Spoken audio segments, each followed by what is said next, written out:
नमस्कार दोस्तों, मैं हर्ष बगल बगल क्लासेस में आपका हार्दिक स्वागत करता हूं। तो दोस्तों, आज की क्लास में हम यूथ कंपटीशन टाइम्स द्वारा पब्लिश की गई आरआरबी 2024 की जनरल साइंस की इस बुक को पढ़ेंगे। इस बुक में 2014 से लेकर अब तक के टोटल 14,410 प्रीवियस ईयर्स क्वेश्चंस दिए गए हैं। यह बुक रेलवे के सभी एग्जाम्स जैसे technical grade, signal 1, signal 2, NTPC, ALP, RPF constable जैसे सभी महत्वपूर्ण एग्जाम्स के लिए इम्पोर्टेंट है। वह इस बुक को हम दोनों भाषाओं जैसे हिंदी और इंग्लिश में कवर करेंगे। बढ़ते हैं कंटेंट की तरफ। कंटेंट में हम देख सकते हैं कि लास्ट वीडियो में हमने फर्स्ट चैप्टर को कंप्लीट किया था, जिसमें हमने उसके चारों टॉपिक्स यानी unit, measurement and measuring instrument, physic quantities को कंप्लीट किया था। इस वीडियो का लिंक डिस्क्रिप्शन में दे दिया गया है, आप वहां से जाकर इस वीडियो को देख सकते हैं। आज की वीडियो में हम मैकेनिक्स चैप्टर को शुरू करेंगे, जिसमें हम उसके फर्स्ट पार्ट यानी वर्क टॉपिक को कंप्लीट करेंगे। तो चलिए शुरू करते हैं topic number first, work. Chapter 2 mechanics. Mechanics chapter में सबसे पहले है work. Question number first, which of the following can do more work. निम्नलिखित में से कौन अधिक कार्य कर सकता है। इसमें से जो अधिक कार्य कर सकता है वह होगा option number B, a bullet fired by the gun has maximum work. यानी कि गन से बुलेट को फायर करना इसमें मैक्सिमम कार्य कर सकता है। Question number 2, a force of 20 newton displaces an object through 2 metre and does a work of 20 joule. The angle between the force and displacement is, यानी कि 20 न्यूटन का एक बल किसी वस्तु को 2 मीटर से विस्थापित करता है और 20 जूल का कार्य करता है, तब बल और विस्थापन के बीच का कोण क्या होगा। तो बल और विस्थापन के बीच का एंगल फाइंड आउट करने के लिए सबसे पहले according to work definition, work का जो फॉर्मूला होगा वह हो जाएगा force into displacement cos theta. इसमें वर्क का फॉर्मूला हो जाएगा, जहाँ पे हमें जो गिवन वैल्यूज़ हैं वह हो जाएंगी सबसे पहले 20 जूल जो कि हमें गिवन है वर्क, वह 2 मीटर जो है इसका डिस्प्लेसमेंट, वह 20 न्यूटन जो कि हो जाएगा फोर्स। तो जब हम इसकी वैल्यूज़ को इसमें पुट आउट करेंगे तो यह हो जाएगा 20 joule is equals to 20 newton multiply 2 metre cos theta. उसके बाद यहाँ पे हो जाएगा 20 joule upon 40 is equals to cos theta. तो यह हो जाएगा 1/2 के बराबर is equals to cos theta. अब यहाँ पे जो 1/2 होता है वो किसके इक्वल होता है, वह होता है कोस 60 डिग्री के इक्वल। तो 1/2 को हम लिख सकते हैं कोस 60 डिग्री के इक्वल। वह यह इक्वल होता है कोस थीटा के, जो कि हमने ऊपर क्वेश्चन में देखा। 1/2 इक्वल हो जाएगा कोस 60 के बराबर इक्वल्स टू कोस थीटा। तो यहाँ से कोस कैंसिल होने के बाद थीटा की जो वैल्यू बचेगी वह बचेगी 60 डिग्री। कोस से कोस कैंसिल होने के बाद जो थीटा है वह इक्वल्स टू हो जाएगा 60 डिग्री के बराबर। तो यानी कि जो बल और विस्थापन, फोर्स और डिस्प्लेसमेंट के बीच जो एंगल होगा वह होगा 60 डिग्री के बराबर। नेक्स्ट क्वेश्चन करने से पहले हम सबसे पहले इसमें वर्क के जो सभी फॉर्मूलाज इसमें यूज़ किए गए हैं उनको हम एक बार पढ़ेंगे, ताकि इन क्वेश्चंस को करने में और ज़्यादा आसानी हो। तो वर्क का सबसे पहला जो फॉर्मूला होगा वह हो जाएगा work is equals to force into displacement. Work is equals to force into displacement, इसका सबसे पहला फॉर्मूला हो जाएगा, जिसे हम W is equals to F dot S या फिर एफ डॉट डी या फिर W is equals to F dot S cos theta भी लिख सकते हैं। जिसमें मान लीजिए कि यह कोई ऑब्जेक्ट है जिसका मास m होगा। इस मास m वाले ऑब्जेक्ट पे जब कोई भी फोर्स अप्लाई किया जाता है, इसको हम F से डोनेट करते हैं, तो इस पे फोर्स अप्लाई होने के बाद यह कुछ ना कुछ डिस्प्लेसमेंट करेगा। डिस्प्लेसमेंट करने के बाद यह ऑब्जेक्ट अपनी पोजीशन को चेंज करके नेक्स्ट पोजीशन पर आ जाएगा। इसमें होने वाला जो डिस्प्लेसमेंट होगा उसको हम S से डोनेट करेंगे। तो यहाँ पे जो वर्क होगा वह इक्वल होगा फोर्स इंटू डिस्प्लेसमेंट के बराबर। इस तरह से यहाँ पे जो वर्क का फॉर्मूला हो जाएगा वह होगा work is equals to force into displacement. उसके बाद जो यहाँ पर सेकेंड वर्क का फॉर्मूला होगा वह होगा work is equals to M G H. Work is equals to M G H. M यहाँ पे होगा मास, एच यहाँ पर होगा हाइट,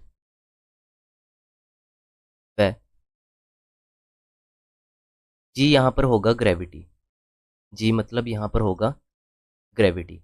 मान लीजिए यह कोई ऑब्जेक्ट जिसका मास m है, इसको ग्राउंड से उठाकर हुक करके इस पे फोर्स लगाकर इसको कुछ हाइट तक डिस्प्लेस किया गया।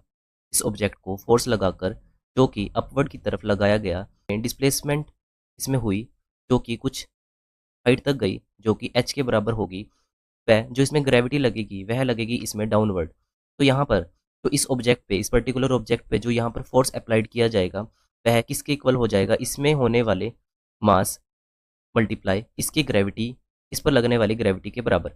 वह यहाँ पे इसने जो डिस्प्लेसमेंट की वह डिस्प्लेसमेंट किसके इक्वल हो जाएगी, वह डिस्प्लेसमेंट हो जाएगी हाइट के इक्वल। तो यहाँ पे हम कह सकते हैं कि जो हमारे पास यहाँ पर फोर्स होगा वह हो जाएगा m.g। वह यहाँ पे जो डिस्प्लेसमेंट होगी वह हो जाएगी हाइट मतलब h। तो हम यहाँ पे वर्क के फॉर्मूले में जैसे कि फोर्स इनटू डिस्प्लेसमेंट है, उसमें हम अगर F को पुट कर दें mg, व S को हम पुट कर दें h, तो यहाँ पर वर्क का एक और नया फॉर्मूला आ जाएगा जो कि होगा work is equals to mgh मतलब मास ग्रेविटी इनटू हाइट। अगर हम बात करें पोटेंशियल एनर्जी की, तो इस ऑब्जेक्ट की इस स्थान पर स्टे करने की जो एनर्जी होगी इसी को हम बोलेंगे कि यह इसकी पोटेंशियल एनर्जी हो जाएगी। तो मतलब कि जो इसमें पोटेंशियल एनर्जी होगी वह भी इक्वल हो जाएगी mgh के बराबर। इसमें जो पोटेंशियल एनर्जी होगी वह भी इक्वल हो जाएगी mgh के बराबर। उसके बाद हम बात करते हैं काइनेटिक एनर्जी की। तो काइनेटिक एनर्जी इक्वल होती है 1/2 mv स्क्वेयर यानी हाफ mv स्क्वेयर के बराबर। वह पोटेंशियल एनर्जी इक्वल्स थी mgh के बराबर। उसके बाद हम बात करते हैं वर्क के थर्ड फॉर्मूला यानी वर्क एनर्जी थ्योरम के बारे में। वर्क का थर्ड फॉर्मूला हो जाएगा work energy theorem. Work energy theorem कहती है कि मान लीजिए यह कोई ऑब्जेक्ट है, इस ऑब्जेक्ट पे जब वर्क अप्लाई किया जाता है, इस ऑब्जेक्ट पे जब sum amount of work apply किया जाता है, तो वह वर्क इसमें इस ऑब्जेक्ट में एनर्जी की फॉर्म में स्टोर होने लग जाता है। वह वर्क इस ऑब्जेक्ट में एनर्जी की फॉर्म में स्टोर होने लग जाता है। तो इसके अकॉर्डिंग हम कह सकते हैं कि मान लीजिए यह कोई ऑब्जेक्ट जिसका मास m है और यह ऑलरेडी मूव कर रहा है u वेलोसिटी के साथ, तो हम कह सकते हैं कि जब इस पे हम कुछ ना कुछ वर्क अप्लाई करेंगे, तो वर्क अप्लाई होने के कारण यह वर्क इसमें एनर्जी की फॉर्म में ट्रांसफ़र हो जाएगा।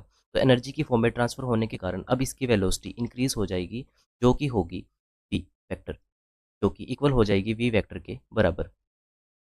तो अब हम कह सकते हैं कि यहाँ पे जो एनर्जी स्टोर हुई होगी वह काइनेटिक एनर्जी की फॉर्म में स्टोर हुई होगी, वह यहाँ पे भी एनर्जी काइनेटिक एनर्जी की फॉर्म में स्टोर हुई होगी। तो अब यहाँ पे मान लेते हैं कि यहाँ पे जो काइनेटिक एनर्जी है वह हो जाएगी 20 जूल, वह यहाँ पे जो काइनेटिक एनर्जी है वह हो जाएगी 10 जूल। तो यहाँ पे कितना वर्क डन अप्लाई किया गया, यानी कि यहाँ पे कितना वर्क हुआ, उसको पता करने के लिए हम कह सकते हैं कि अगर हम 20 जूल एनर्जी में से 10 जूल एनर्जी माइनस कर दे तो हमारे पास 10 जूल एनर्जी बचेगी। तो इसका मतलब है यहाँ पे जो वर्क अप्लाई किया गया था वह 10 जूल के बराबर था। तो यहाँ से हम आसानी से इसका फॉर्मूला निकाल सकते हैं, जो कि इस प्रकार से होगा कि, तो यहाँ पे हम कह सकते हैं कि work is equals to final position, work is equals to final position minus work is equals to final position minus initial position. इसको और भी सरल शब्दों में अगर हम कहें तो वर्क होगा equal 1/2 mv square minus 1/2 mu square के बराबर। तो ये हो जाएगा इसमें काइनेटिक एनर्जी की फॉर्म में, काइनेटिक एनर्जी की फॉर्म में। अगर हम इसको ही पोटेंशियल एनर्जी के फॉर्म में लिखना चाहें तो वह कुछ इस प्रकार से होगा कि mgh2 माइनस mgh1, ये हो जाएगा इसमें पोटेंशियल एनर्जी की फॉर्म में। तो यहाँ से हमें वर्क एनर्जी थ्योरम से वर्क के अन्य दो फॉर्मूले मिले, जो कि होगा work is equals to half mv square minus half mu square. Second होगा work is equals to mgh2 minus mgh1। यहाँ से वर्क एनर्जी थ्योरम से इसके दो फॉर्मूलाज हो गए, फॉर्मूला नंबर 3 व फॉर्मूला नंबर 4। सबसे पहले हमने देखा work is equals to force into displacement. उसके बाद हमने देखा work is equals to mgh। वह थर्ड नंबर पे देखा वर्क एनर्जी थ्योरम के according work is equals to half M V square minus half M U square, व fourth हो जाएगा work is equals to M G H two minus M ji H one. इसमें इसके 4 formulas हो जाएंगे जो कि हम इस टॉपिक में यूज़ करेंगे। तो चलिए बढ़ते हैं अब हम नेक्स्ट क्वेश्चन की तरफ, जो कि होगा इस प्रकार से। Question number 3, a porter raise 12 kg object from surface of earth and put object 1.5 metre above from surface on his head, then calculate the work done on an object। यानी कि एक कुली पृथ्वी की सतह से 12 किलो की वस्तु को उठाता है और वह उसे सतह से 1.5 मीटर ऊपर की वस्तु को अपने सिर पर रखता है, तब वस्तु पर किए गए कार्य की गणना कीजिए। तो इस प्रश्न को सोल्व करने के लिए इसमें जो वर्क का फॉर्मूला लगेगा वह हो जाएगा W is equals to M G H. तो यहाँ पे जो गिवन दी गई वैल्यूज़ हैं वह हो जाएंगी इसमें सबसे पहले 12 kg जो कि इसका हो जाएगा मास, 1.5 मीटर जो कि हो जाएगी इसकी हाइट, व 10 मीटर पर सेकंड स्क्वायर जो कि हो जाएगी इसकी ग्रेविटी। तो यहाँ पे जो दी गई वैल्यूज़ हैं जब उनको हम वर्क के फॉर्मूलाज में पुट करेंगे तो यह हो जाएगा 12 into 10 into 1.5 is equals to, यहाँ पे हम पॉइंट को हटाकर इसमें 10 लिख सकते हैं, तो 10 10 से कैंसिल हो जाएगा, तो यह बचेगा 12 इंटू 15 जो कि इक्वल होगा 180 जूल के बराबर। तो इसका जो सही उत्तर होगा वह हो जाएगा 180 जूल। 180 जूल इसका सही आंसर हो जाएगा। Next question is, if an aeroplane travelled 4000 metre distance and work done is 20,000 joule, then force applied on it is. यानी कि यदि एक हवाई जहाज ने 4000 मीटर की दूरी तय की और किया गया कार्य 20,000 जूल है, तब उस पर लगाया गया बल कितना होगा। तब उस पर लगाया गया बल निकालने के लिए इसमें जो फॉर्मूला अप्लाई किया जाएगा वह होगा force into displacement. Work is equals to force into displacement, जहाँ पे जो हमें दी गई गिवन वैल्यूज है वह हो जाएगी 4000 जो कि होगा इसका डिस्टेंस यानी डिस्प्लेसमेंट, 4000 हो जाएगी इसकी डिस्प्लेसमेंट, व 20,000 जूल हो जाएगा इसका वर्क। 20,000 हो जाएगा इसका वर्क इक्वल्स टू फोर्स इसमें हमने फाइंड आउट करना है। तो यह हो जाएगा force is equals to 20,000 upon 4,000, 20,000 बटे 4,000। तो यहाँ से इसका उत्तर जो आएगा वह हो जाएगा 5 न्यूटन। तो इसका जो सही आंसर होगा वह होगा force is equals to 5 newton. Next question is question number 5, the gravitational potential energy of an object at a point above the ground is defined as the work done in. यानी कि जमीन के ऊपर एक बिंदु पर किसी वस्तु की ग्रेविटेशनल पोटेंशियल एनर्जी में किए गए कार्य के रूप में परिभाषित किया गया है। इसमें कहा गया है कि मान लीजिए कोई ऑब्जेक्ट है जिसको हमने लिफ्ट करके किसी एक पॉइंट पर रख दिया है, तो वहाँ पे इस पॉइंट पर रखने पर इसकी जो पोटेंशियल एनर्जी होगी वह होगी lifting it from the ground to the point opposite gravity. यानी कि इस पॉइंट पे जहाँ पे हमने इसको लिफ्ट किया है यहाँ पे जो इसमें ग्रेविटी लगेगी वह लगेगी इसके अपोजिट, व इसमें फोर्स लगेगा इसके इक्वल। फोर्स इसमें अपवर्ड लगेगा व ग्रेविटी इसमें डाउनवर्ड लगेगी, जो कि इक्वल होगी वर्क डन इक्वल होगा यहाँ पे पोटेंशियल एनर्जी के बराबर। यहाँ पे पोटेंशियल एनर्जी ही इसमें वर्क डन हो जाएगा जो होगा W is equals to M G h, और इसमें यही इसका पोटेंशियल एनर्जी भी हो जाएगी। तो ऑप्शन नंबर ए इसका सही उत्तर हो जाएगा, lifting it from the ground to the point opposite gravity. ऐसा पॉइंट जहाँ पे ग्रेविटी इसके अपोजिट होगी वहाँ पे इसकी वर्क डन पोटेंशियल एनर्जी के बराबर हो जाएगा। Question number 6, the work done to increase the speed 5 metre पर सेकेंड टू 10 मीटर पर second by a car of 800 kilogram is. यानी कि 800 किलोग्राम की कार की गति 5 मीटर सेकेंड से 10 मीटर पर सेकेंड तक बढ़ाने के लिए किया गया कार्य क्या होगा। इस प्रश्न के अकॉर्डिंग यहाँ पे आप देखिए कि जो इसकी स्पीड है वह 5 मीटर पर सेकंड से चेंज होकर 10 मीटर पर सेकंड हो गई है। इसका मतलब है कि यहाँ पे जो पहले काइनेटिक एनर्जी थी अब वह काइनेटिक एनर्जी इंक्रीज होकर 10 मीटर पर सेकंड हो गई है। तो यहाँ पे जो फॉर्मूला लगेगा वह लगेगा वर्क एनर्जी थ्योरम के अकॉर्डिंग। तो यहाँ पे जो वर्क इक्वल होगा वह चेंज इन काइनेटिक एनर्जी के बराबर हो जाएगा। Work equals to change in kinetic energy.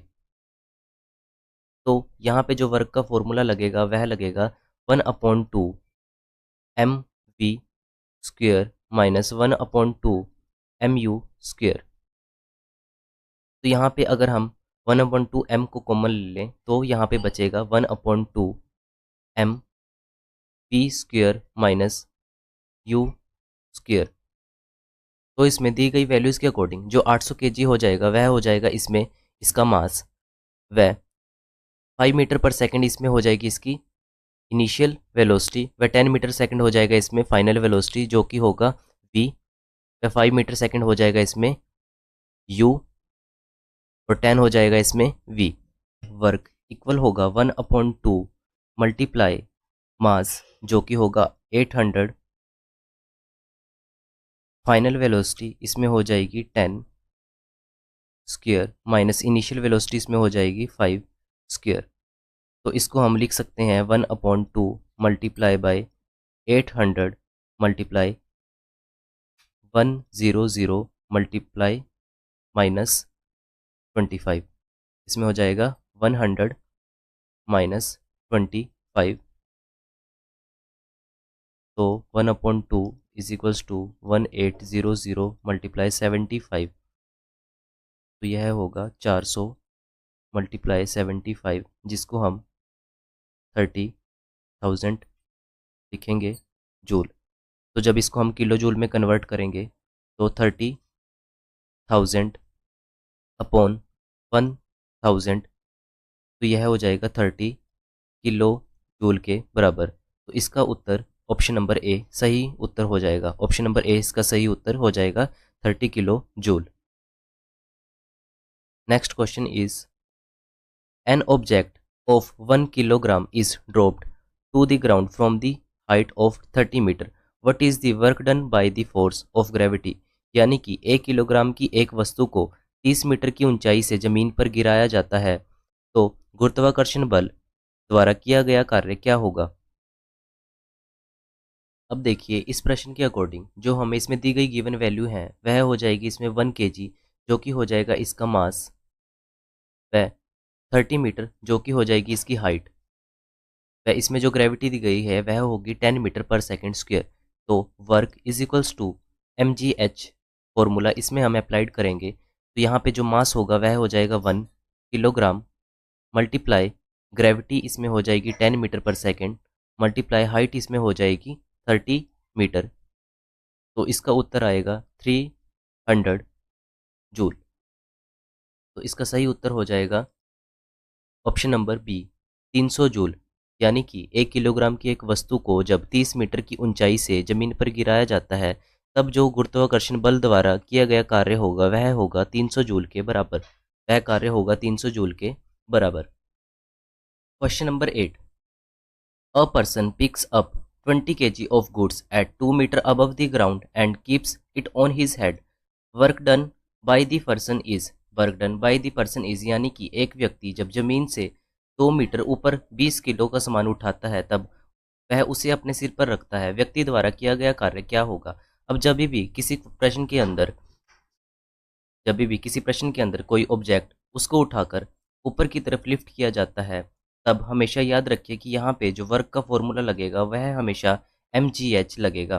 वह हमेशा work done is equals to mgh के बराबर होगा, जो कि इक्वल होता है इसी ऑब्जेक्ट की पोटेंशियल एनर्जी के बराबर। तो यहाँ पे जो दी गई गिवन वैल्यूज़ हैं वह होंगी 20 किलोग्राम जो कि होगा इसका मास, 2 मीटर जो कि हो जाएगी इसकी हाइट, व यहाँ पे इसकी जो ग्रेविटी होगी वह होगी 10 metre per second square. Work is equals to mass into gravity into height. तो इसका उत्तर हो जाएगा 400 जूल। ऑप्शन नंबर बी इसका सही उत्तर हो जाएगा 400 joule. Next question is question number 9, an object of 1 kg raise 10 metre above the surface of earth then work done by the gravitational force will be. यानी कि 1 किलो की एक वस्तु को पृथ्वी की सतह से 10 मीटर ऊपर उठाया जाता है तो गुरुत्वाकर्षण बल द्वारा किया गया कार्य क्या होगा? अब इस प्रश्न के अकॉर्डिंग इसका जो सही उत्तर होगा वह होगा -98 जूल। अब देखिए यहाँ पे माइनस क्यों आया, इस क्वेश्चन को आपको ध्यान से देखना है, क्योंकि यहाँ पे जो कोई ऑब्जेक्ट है उसको जब भी रेज किया जाता है अबव दी सरफेस, तो जो कि हमें दिया गया है 10 मीटर, यानी कि उसकी जो हाइट है वह हो जाएगी यहाँ पे 10 मीटर। तो अब हम यहाँ पे कह सकते हैं कि जब भी जो फोर्स होगा वह लगेगा यहाँ पे अपवर्ड डायरेक्शन में। लेकिन यहाँ पे इन्होंने पूछा है प्रश्न के अंदर कि ग्रेविटेशनल फोर्स के अकॉर्डिंग बताना है कि यहाँ पे जो वर्क डन जो लगा है ग्रेविटेशनल फोर्स के अकॉर्डिंग वह क्या लगा है। तो अब हम यहाँ पे फोर्स के अकॉर्डिंग इसका उत्तर नहीं निकालेंगे, हम इसका उत्तर ग्रेविटी के अकॉर्डिंग निकालेंगे। तो जब भी इसका डिस्प्लेसमेंट अपोजिट हो जाएगा तभी इसका उत्तर हमेशा माइनस में आएगा। तो देखिए हम इस प्रश्न को सॉल्व करते हैं।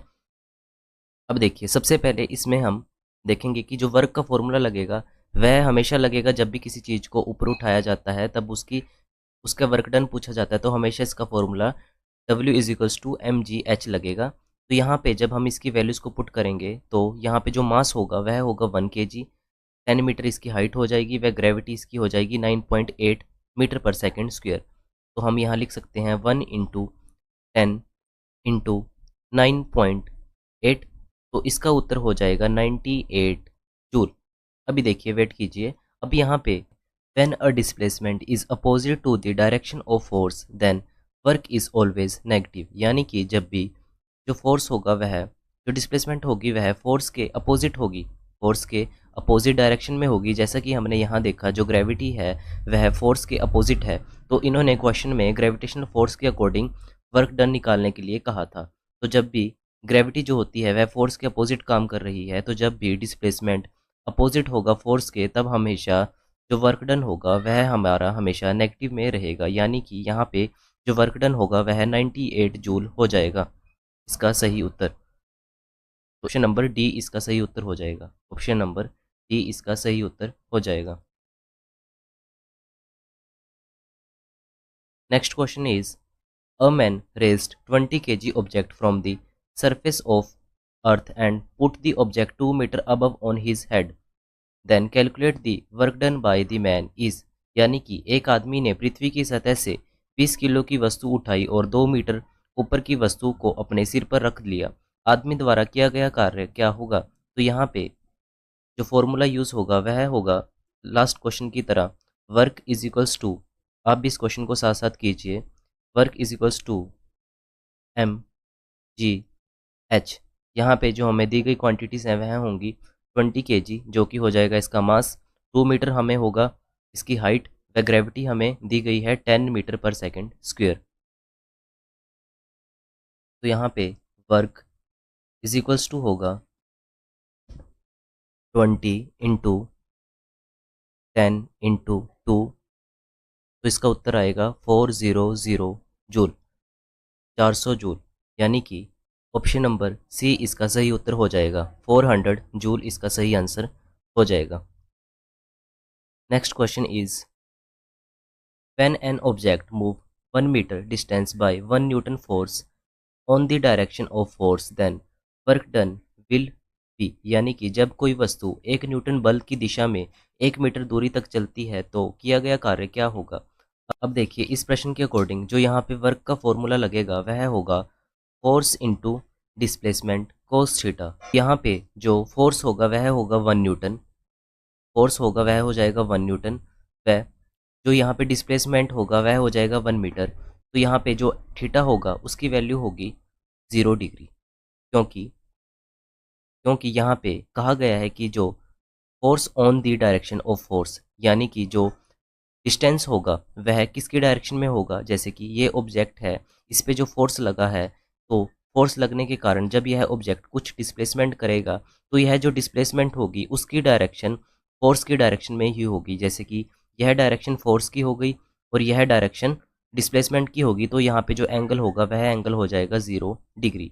जब भी दोनों की डायरेक्शन सेम होती है तब यहाँ पे जो थीटा की वैल्यू वह 0 डिग्री हो जाती है। तो यहाँ पे जो वर्क होगा वह इक्वल होगा फोर्स इंटू डिस्प्लेसमेंट इंटू कोस 0 डिग्री के बराबर। तो यहाँ पे कोस 0 डिग्री होता है 1, तो यहाँ पे हो जाएगा 1 × 1 = 1 joule.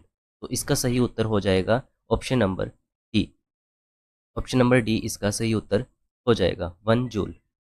Next question is question number 12।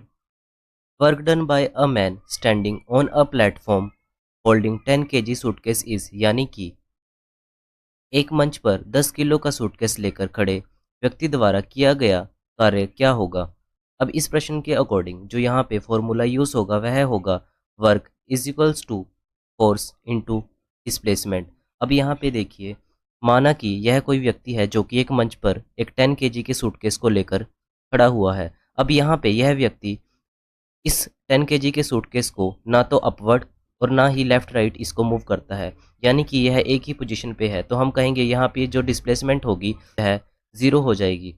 तो हम इसके अकॉर्डिंग लिख सकते हैं कि W is equals to F into 0। तो यहाँ पे W इज इक्वल्स टू 0 हो जाएगा। यहाँ पे जो इस क्वेश्चन का सही उत्तर हो जाएगा वह होगा 0 joule, option number B 0 joule. Next question is question number 13। A 4 kg object is moving horizontally with a speed of 5.0 meter per second. To increase its speed to 10 meter per second, the amount of net work required to be done on this object is, यानी कि 4 kilogram की एक वस्तु क्षैतिज रूप से 5 metre per second की गति से घूम रही है। इसकी गति को 10 मीटर पर सेकंड तक बढ़ाने के लिए इस वस्तु पर किए जाने वाले नेटवर्क कार्य की मात्रा क्या होगी।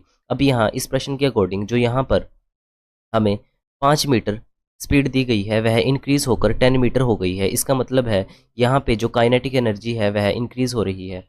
यहाँ पे जो काइनेटिक एनर्जी है वह इसकी स्पीड को इंक्रीज कर रही है। तो हम कहेंगे कि यहाँ पे जो वर्क होगा वह इक्वल होगा change in kinetic energy. Work done होगा यहाँ पे वह होगा चेंज इन काइनेटिक एनर्जी।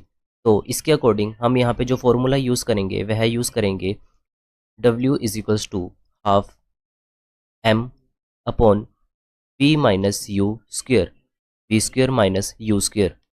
तो यहाँ पर जो v होगा वह हो जाएगी इसकी फाइनल वेलोसिटी, वह u हो जाएगी इसकी इनिशियल वेलोसिटी। तो यहाँ पर जो 5 होगा वह हो जाएगा इसमें u, वह 10 मीटर हो जाएगा इसमें v। तो इस क्वेश्चन के अकॉर्डिंग जब हम इसकी वैल्यू पुट करेंगे तो यह हो जाएगा W is equals to half multiply 4 v square, इसमें हो जाएगा 10 का स्क्वेयर माइनस यू स्क्वेयर, इसमें हो जाएगा 5 का स्क्वेयर। 1/2 into 400 minus 25। तो यह हो जाएगा 1/2 2 टू ज़ा 4 multiply 75 is equals to 150 joule. तो इस प्रश्न का जो सही उत्तर होगा वह हो जाएगा option number A 150 joule. Next question is a ball weighing 0.1 kilogram is dropped from a stationary position when it is falls from a distance of 2 meters, then what will be the work done by the force of gravity। यानी कि 0.1 kilogram वजन की एक गेंद स्थिर स्थिति से 2 metre की दूरी से गिरती है तो गुरुत्वाकर्षण बल द्वारा किया गया कार्य क्या होगा। तो इस प्रश्न के अकॉर्डिंग यहाँ पे जो गुरुत्वाकर्षण बल द्वारा किया गया कार्य होगा उसके लिए जो यहाँ पे फॉर्मूला यूज होगा वह होगा W is equals to mgh। यहाँ पे जो हमें दी गई गिवन क्वांटिटीज होंगी वह होंगी सबसे पहले 0.1, यह होगा इसमें हमें दिया गया मास, 2 मीटर हो जाएगा इसकी हाइट, वह जो इसमें ग्रेविटी होगी वह हो जाएगी इसकी 9.8 मीटर पर सेकंड स्क्वेयर। तो यहाँ पे वर्क इज इक्वल्स टू होगा मास जो होगा 0.1 मल्टीप्लाई ग्रेविटी 9.8 मल्टीप्लाई हाइट वह हो जाएगी 2 मीटर। तो इसकी वैल्यू हो जाएगी इज इक्वल्स टू 1.96 जूल के इक्वल। तो इसका जो सही उत्तर होगा वह हो जाएगा ऑप्शन नंबर ए 1.96 जूल इसका सही उत्तर हो जाएगा। Next question is when the force exerted on an object then the work done will be 0। If it's has displacement, यानी कि जब किसी वस्तु पर बल लगाया जाता है तो विस्थापन होने पर किया गया कार्य शून्य होगा। तो इस प्रश्न के अकॉर्डिंग हम कह सकते हैं कि अगर किसी भी ऑब्जेक्ट का डिस्प्लेसमेंट ज़ीरो होता है, किसी भी ऑब्जेक्ट का डिस्प्लेसमेंट ज़ीरो होता है, तब हम कह सकते हैं कि उसका जो वर्क डन होगा वह भी ज़ीरो के इक्वल होगा। तो यहाँ पे हम W is equals to force into displacement लेते हैं। यहाँ पे अगर हम फोर्स को F व डिस्प्लेसमेंट को ज़ीरो रख दें तो यहाँ पे हमें वर्क की वैल्यू ज़ीरो मिल जाएगी। इसका मतलब है कि अगर डिस्प्लेसमेंट ज़ीरो होगा तो वर्क भी क्या हो जाएगा, ज़ीरो हो जाएगा। तो इसका सही उत्तर हो जाएगा option number D, zero. Next question is a boy raises a box with a weight of 120 newton through a height of 2 metre. The work done by the boy is, यानी कि एक लड़का 120 न्यूटन भार वाले एक बक्से को 2 मीटर की ऊंचाई तक उठाता है, तो लड़के द्वारा किया गया कार्य क्या होगा। तो इस प्रश्न के अकॉर्डिंग हम कह सकते हैं कि यहाँ पे जो वेट होगा वह इक्वल होगा, अकॉर्डिंग टू वेट फॉर्मूला यह इक्वल होता है mass into gravity, mass into gravity, यानी कि weight is equals to mg, weight is equals to mg। तो हम यहाँ पे कह सकते हैं जो वेट है वह इक्वल है 120 न्यूटन के। इसका मतलब है यहाँ पे जो mg होगा वह इक्वल हो जाएगा 120 न्यूटन के।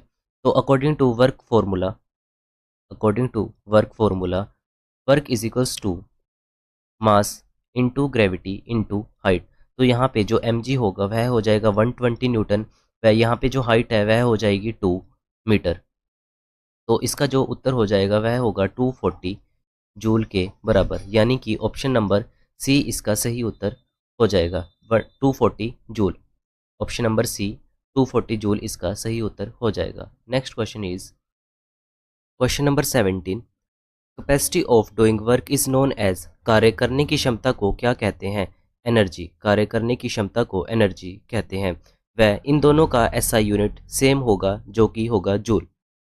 वह वर्क और एनर्जी दोनों ही एक स्केलर क्वांटिटी होंगी, वर्क एंड एनर्जी दोनों ही एक स्केलर क्वांटिटी होंगी। Question number 18। If the value of the work is positive then the kinetic energy of the body is increase his energy, यानी कि यदि कार्य का मान धनात्मक हो तो पिंड की गतिज ऊर्जा इंक्रीज होगी। इसमें देखिए, मान लीजिए अगर किसी ऑब्जेक्ट को कॉन्टिन्यूसली इस ऑब्जेक्ट पर फोर्स अप्लाइड किया जाए तो इसकी काइनेटिक एनर्जी कॉन्टिन्यूसली इंक्रीज होती रहेगी, जिसके कारण इसका जो वर्क है वह भी इंक्रीज होता रहेगा। तो अगर वर्क पॉजिटिव हो जाए तो काइनेटिक एनर्जी ऑटोमेटिकली इंक्रीज होती रहेगी। वर्क पॉजिटिव होने के कारण काइनेटिक एनर्जी ऑटोमेटिकली इंक्रीज होती रहेगी।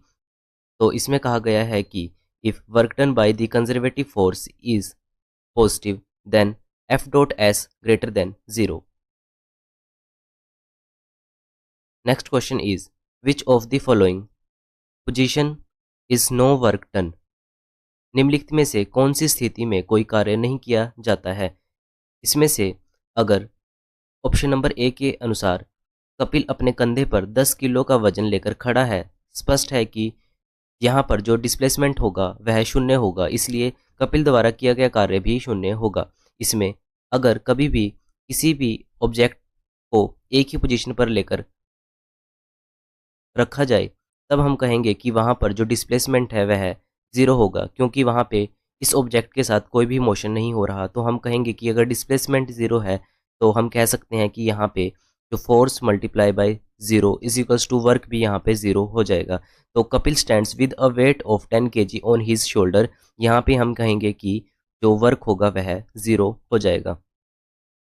Next question is the work done by the force is positive when, बल द्वारा किया गया कार्य धनात्मक होता है जब displacement occur in the direction of force, यानी कि जब किसी ऑब्जेक्ट पर फोर्स की डायरेक्शन में ही डिस्प्लेसमेंट होती है, यानी किसी ऑब्जेक्ट पर फोर्स लगने वाले फोर्स की डायरेक्शन में ही डिस्प्लेसमेंट होती है, तब हम कह सकते हैं कि जो वर्क डन होगा वह भी पॉजिटिव होगा। तो वर्क डन होगा वह पॉजिटिव होगा।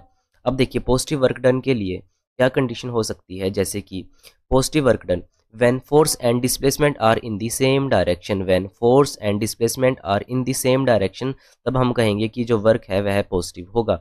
the work performed on the object is said to be positive। उसके बाद negative work is performed in the displacement is opposite to the direction of the force, यानी कि जो डिस्प्लेसमेंट की डायरेक्शन होगी, जो डिस्प्लेसमेंट की डायरेक्शन होगी वह अपोजिट होगी फोर्स की डायरेक्शन से, अपोजिट होगी फोर्स की डायरेक्शन से, तब हम कहेंगे कि यहाँ पे नेगेटिव वर्क हुआ है, तब हम कहेंगे यहाँ पे नेगेटिव वर्क हुआ है।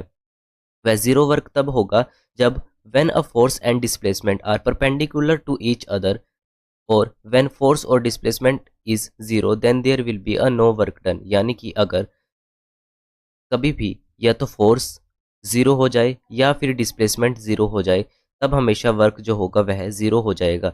या फिर इसके साथ दूसरी कंडीशन यह है कि अगर डिस्प्लेसमेंट और फोर्स एक दूसरे के परपेंडिकुलर हों, तब हम कहेंगे कि यहाँ पे जो वर्क होगा वह ज़ीरो हो जाएगा।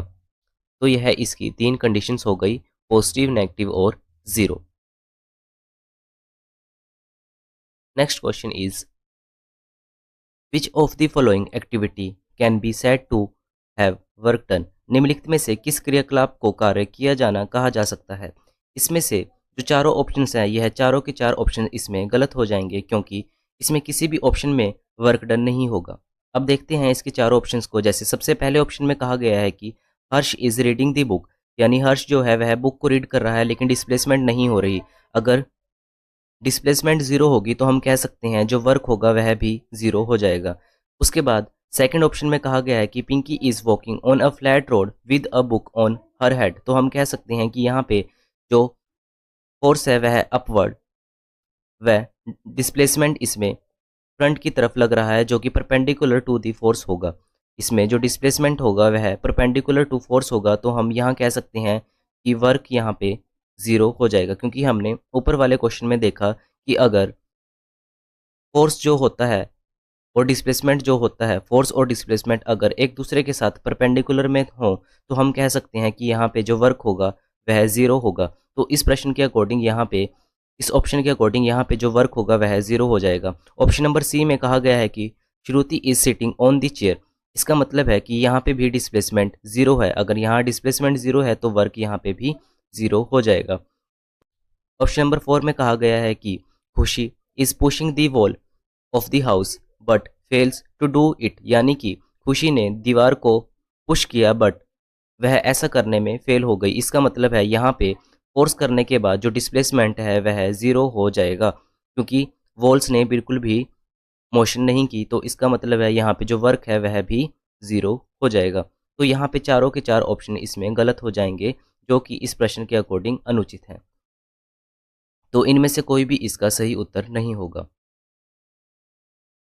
Next question is question number 22। A porter lifts 500 newton up to a distance of 100 metre, work done by a porter is, यानी कि एक कुली 500 न्यूटन को 100 मीटर की दूरी तक उठाता है, कुली द्वारा किया गया कार्य क्या होगा। अब इस प्रश्न में जो फॉर्मूला अप्लाई किया जाएगा वह होगा force into displacement, work is equals to force into displacement cos theta. अब देखिए इस प्रश्न में कहा गया है कि कुली द्वारा 500 न्यूटन का वजन वह उठाता है, तो यहाँ पे जो फोर्स होगा वह अपवर्ड, वह यहाँ पे उसके बाद कहा गया है कि वह डिस्प्लेसमेंट करता है 100 मीटर की, तो यानी कि यहाँ पे जो डिस्प्लेसमेंट होगी वह परपेंडिकुलर हो जाएगी फोर्स के। तो हम यहाँ कह सकते हैं जब भी डिस्प्लेसमेंट और फोर्स आपस में परपेंडिकुलर हो तो हम कहेंगे कि जो यहाँ पे वर्क होगा वह ज़ीरो हो जाएगा। तो यहाँ पे वर्क होगा वह ज़ीरो हो जाएगा। अब यहाँ पे देखिए जो ये परपेंडिकुलर है यह 90 डिग्री के एंगल पर होगा, तो हम इसको ऐसे भी कह सकते हैं कि work is equals to force into displacement into cos 90 degree. वह यहाँ पे हम इसको बिना मल्टीप्लाई कह सकते हैं कि 500 मल्टीप्लाई 100 इंटू कोस 90, यहाँ पे ज़ीरो होता है तो वर्क, टोटल वर्क इसमें ज़ीरो हो जाएगा। इसका मतलब है कि यहाँ पर जो कुली द्वारा किया गया कार्य है वह ज़ीरो हो जाएगा। यहाँ पे ऑप्शन नंबर सी इसका सही उत्तर हो जाएगा। Next question is in which of the following work is not done. निम्नलिखित में से कौन सा कार्य नहीं किया जाता है। निम्नलिखित में से कौन सा कार्य नहीं किया जाता है। Option number A, a wind mill rising the water from a well, यानी कि यहाँ पे वाटर की जो डायरेक्शन होगी वह सेम होगी जो डायरेक्शन ऑफ फोर्स होगी, यानी कि फोर्स की डायरेक्शन में ही यहाँ पे वाटर की डिस्प्लेसमेंट होगी। तो हम कह सकते हैं कि यहाँ पे कुछ ना कुछ वर्क डन होगा। सेकंड ऑप्शन में कहा गया है कि a donkey put a weight on his back, यानी कि एक डोंकी द्वारा अपनी बैक पर वेट को लेकर आगे चलना। इसका मतलब है कि डोंकी द्वारा किया गया डिस्प्लेसमेंट लगने वाले फोर्स के परपेंडिकुलर होगा। डोंकी द्वारा किया गया डिस्प्लेसमेंट लगने वाले फोर्स के परपेंडिकुलर होगा। तो हम यहाँ कह सकते हैं कि यहाँ पे जो वर्क होगा वह ज़ीरो होगा। ऑप्शन सी में कहा गया है कि Suman is swimming in a pool, यानी कि यहाँ पे कहा गया है कि सुमन वाटर की डायरेक्शन में, यानी जिस तरफ वाटर का फोर्स लगेगा उसी डायरेक्शन में स्विमिंग होगी। तो हम कह सकते हैं कि यहाँ पे डायरेक्शन ऑफ फोर्स व direction of displacement in the same direction. तो हम कह सकते हैं कि यहाँ पे जो वर्क होगा वह कुछ ना कुछ वर्क डन परफॉर्म होगा। यहाँ पे कुछ ना कुछ वर्क डन परफॉर्म होगा। उसके बाद ऑप्शन नंबर डी में कहा गया है कि a engine is pulling a train, यानी कि एक इंजन द्वारा ट्रेन पर पुश करना व उसके बाद ट्रेन का उसी डायरेक्शन में डिस्प्लेसमेंट करना। जिस डायरेक्शन में फोर्स लगा है ट्रेन का उसी डायरेक्शन में डिस्प्लेसमेंट करना, यानी कि यहाँ पे भी कुछ ना कुछ वर्क डन परफॉर्म होगा। इसका मतलब है कि ऑप्शन नंबर बी इसका सही उत्तर हो जाएगा, जहाँ पे कुछ ना कुछ वर्क नहीं हो रहा। इसके अलावा बाकी सभी ऑप्शंस में यहाँ पे कुछ ना कुछ वर्क हो रहा है, लेकिन ऑप्शन नंबर बी में यहाँ पे कोई भी वर्क डन परफॉर्म नहीं हो रहा, यानी कि यहाँ पे जो वर्क है वह ज़ीरो होगा। तो ऑप्शन नंबर बी इसका सही उत्तर हो जाएगा। Next question is efficiency of work is known as. कार्य की दक्षता को इस रूप में जाना जाता है energy. Efficiency of work is known as energy. Question number 25, if the work done is zero then the angle between force and displacement is, यानी कि अगर वर्क डन जीरो होगा तो angle between force and displacement is 90 degree. देखिए जैसे कि यहाँ पे इन्होंने कहा है कि वर्क डन जो है वह ज़ीरो होगा, तो हम यहाँ पे वर्क डन को ज़ीरो रख लेते हैं। तो वर्क का फॉर्मूला क्या होता है, force into displacement cos theta. तो यहाँ पे हम कह सकते हैं कि वर्क ज़ीरो होगा, यह इक्वल होगा F dot S cos theta के। तो एफ एस जो है वह ज़ीरो के साथ मल्टीप्लाई होकर ज़ीरो हो जाएगा, तो यह इक्वल हो जाएगा कोस थीटा के। वह कोस ज़ीरो इक्वल होता है कोस 90 डिग्री पे, जो कि इक्वल है कोस थीटा के। यहाँ से कोस कैंसिल, तो थीटा की वैल्यू यहाँ पे आ जाएगी 90 डिग्री। तो यहाँ पे इसका जो सही उत्तर होगा वह होगा ऑप्शन नंबर बी 90 डिग्री। अगर वर्क डन ज़ीरो होगा तो जो इन दोनों के बीच फोर्स और डिस्प्लेसमेंट है इनके बीच जो एंगल होगा वह 90 डिग्री होगा। यह दोनों एक दूसरे के परपेंडिकुलर होंगे। Question number 26, 20 newton force is acting on a body. Body moves 4 metre in the direction of applied force then work done is, यानी कि किसी पिंड पर 20 न्यूटन का बल कार्य कर रहा है, तो पिंड पर लगाए गए बल की दिशा में 4 मीटर चलता है, तो किया गया कार्य क्या होगा। अब इस प्रश्न में हमें कहा गया है कि जो डायरेक्शन ऑफ अप्लाइड फोर्स होगा उसी के डायरेक्शन में डायरेक्शन डिस्प्लेसमेंट होगी, यानी जिस तरफ डायरेक्शन ऑफ फोर्स होगा उसी डायरेक्शन में डिस्प्लेसमेंट होगी। इसका मतलब है कि यहाँ पे जो एंगल होगा यानी जो थीटा होगा वह एक ही डायरेक्शन में होने के कारण जो यहाँ पे थीटा होगा वह होगा इक्वल टू 0 डिग्री के बराबर। तो हम यहाँ से कह सकते हैं कि work is equals to F dot S cos theta. तो यहाँ पे जो फोर्स दिया गया है वह होगा force is equals to 20 newton व displacement is equals to 4 metre. तो हम यहाँ कह सकते हैं कि 20 मल्टीप्लाई बाय 4 मल्टीप्लाई कोस व थीटा यहाँ पे होगा 0 degree is equals to work. Work is equals to 80 multiply by cos 0 की वैल्यू होगी 1, तो इसका उत्तर हो जाएगा 80 joule. Work is equals to 80 joule. तो इसका जो सही आंसर होगा वह होगा option number D 80 joule. Question number 27, a worker takes 15 kg object and put the object 1 meter above on his head from the surface of earth, then work done by the worker is, यानी कि एक मजदूर 15 kilogram की वस्तु लेता है और उसे पृथ्वी की सतह से अपने सिर पर 1 मीटर ऊपर रखता है, तो मजदूर द्वारा किया गया कार्य क्या होगा।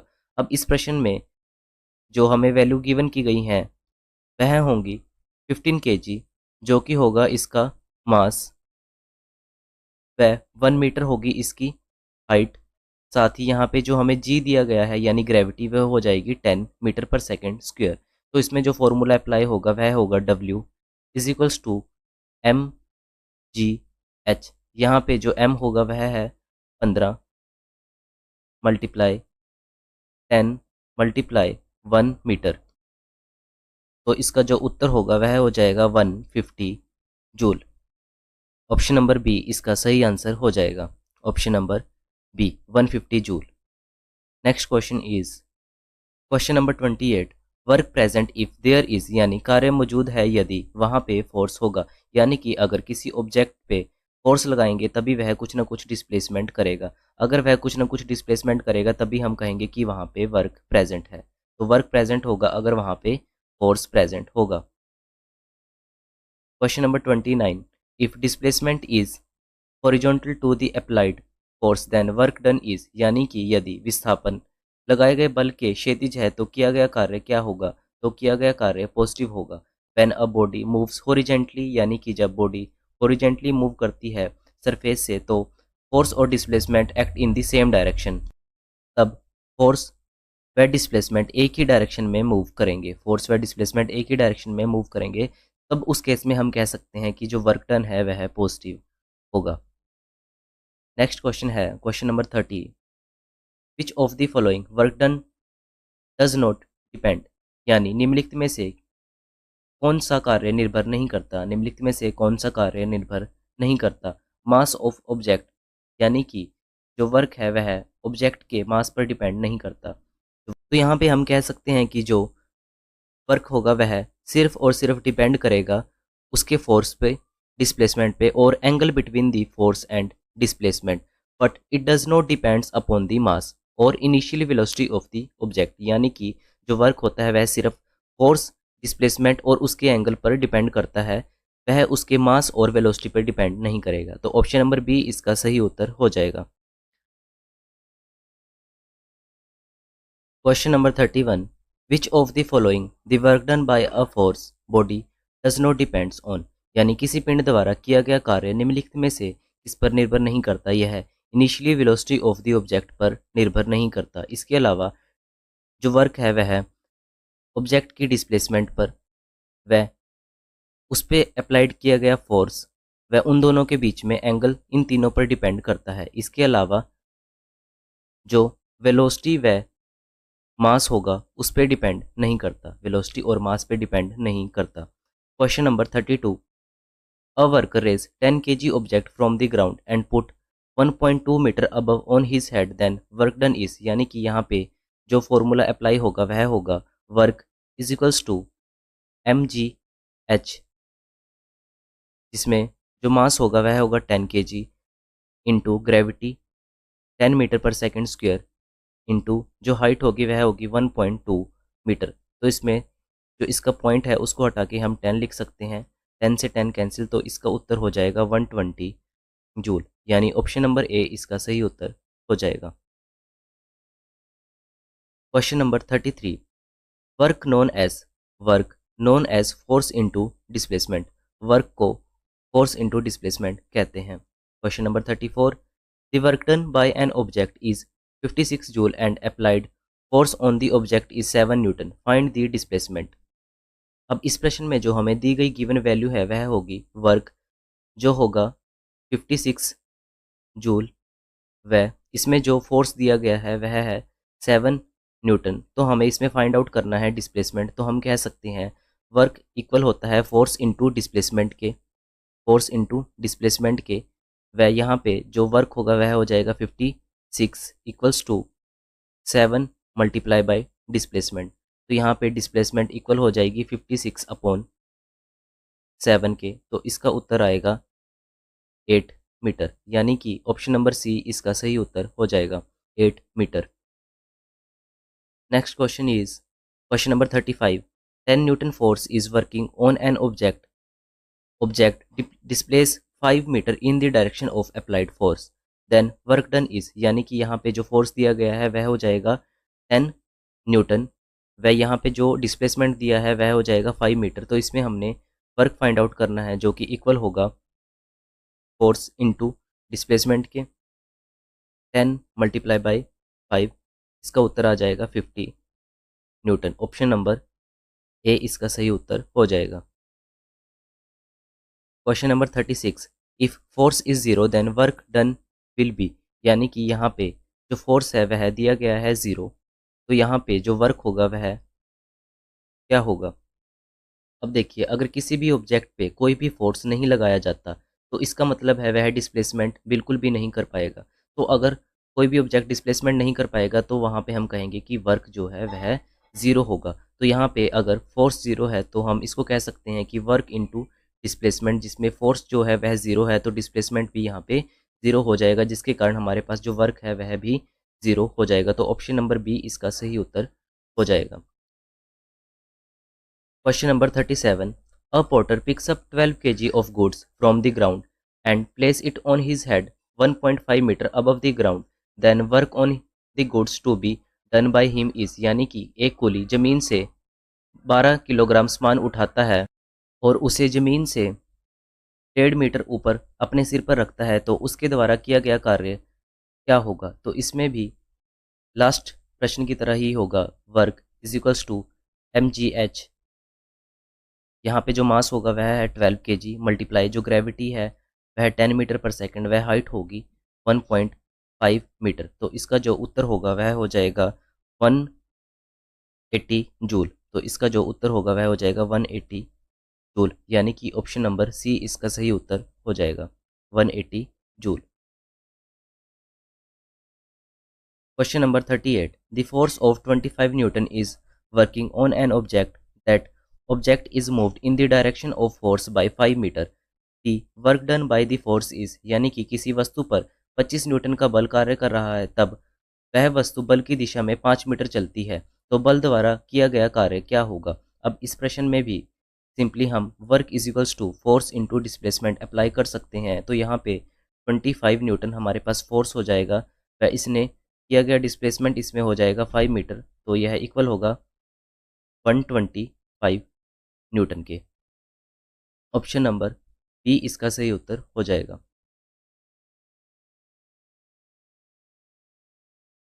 Question number 39। When a man push a wall but fails to displace it it does, यानी कि एक व्यक्ति द्वारा दीवार को धक्का देता है लेकिन उसे हटा नहीं पाता तो क्या होता है। अब यहाँ पे किसी भी ऑब्जेक्ट पर या किसी भी वॉल पर फोर्स लगाने के बाद अगर डिस्प्लेसमेंट ज़ीरो होता है, अगर फोर्स लगाने के बाद जो डिस्प्लेसमेंट है वह ज़ीरो होता है, तो हम कह सकते हैं कि जो यहाँ पे वर्क होगा वह भी ज़ीरो होगा।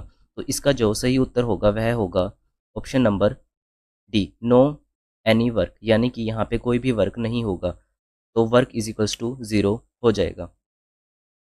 Question number 40। When a person walks 4 metre with a constant force of 12 newton the work done by him is, जब कोई व्यक्ति 12 न्यूटन की स्थिर बल से 4 मीटर चलता है तो उसके द्वारा किया गया कार्य क्या होगा।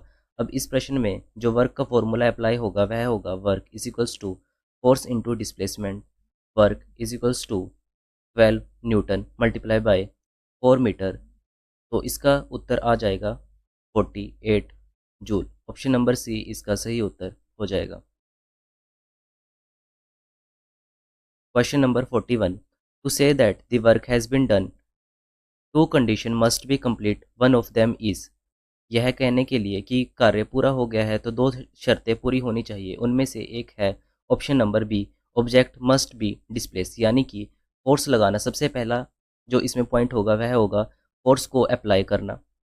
After the applying of force, इसमें जो ऑब्जेक्ट है उसके द्वारा कुछ ना कुछ डिस्प्लेसमेंट होनी चाहिए तभी उसमें वर्क परफॉर्म होगा, अदरवाइज उसमें कोई भी वर्क नहीं होगा। यानी कि अगर फोर्स लगाने के बाद डिस्प्लेसमेंट ज़ीरो होती है तो उसमें जो वर्क है वह भी ज़ीरो हो जाएगा। इसका मतलब है फोर्स लगने के बाद उस ऑब्जेक्ट में कुछ ना कुछ डिस्प्लेसमेंट होनी चाहिए, यानी कि वह कुछ ना कुछ मीटर तक डिस्प्लेस करना चाहिए, तभी हम कह सकते हैं कि उसमें कुछ ना कुछ वर्क डन परफॉर्म होगा। तो ऑप्शन नंबर बी इसका सही उत्तर हो जाएगा।